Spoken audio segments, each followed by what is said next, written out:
This is the Lone Crater YouTube. We hope this video helps. In this video, I will explain how to study physics more in less time. We'll cover a step-by-step approach to maximize your learning efficiency.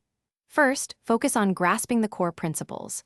Many students rush through, but a solid foundation saves hours later. Next, learn to dissect complex problems into simpler components. This makes daunting tasks feel much more achievable. Finally, remember that active learning is key to true understanding. To truly master physics, begin by creating your own summary notes. This active process helps solidify information better than just rereading. Don't just memorize formulas, try to derive them from first principles. Understanding the derivation provides a deeper insight into their application and limitations. Visual aids, such as drawing diagrams or creating flowcharts, can also significantly enhance your comprehension of abstract concepts. Consistent practice is paramount in physics. Work through a diverse range of problems, from basic to advanced, to build your problem-solving skills.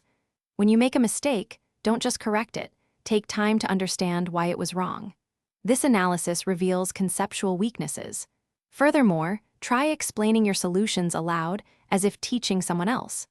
This method often highlights areas where your understanding is less firm. To optimize your learning, implement regular review sessions. Spaced repetition helps commit information to long-term memory, preventing last-minute cramming. Pinpoint your most challenging topics and dedicate extra time to them. Don't shy away from difficult areas, conquer them. Consider using techniques like the Pomodoro method, studying in 25-minute bursts with short breaks, to maintain focus and prevent burnout. Thanks for watching. Consider subscribing if we helped you.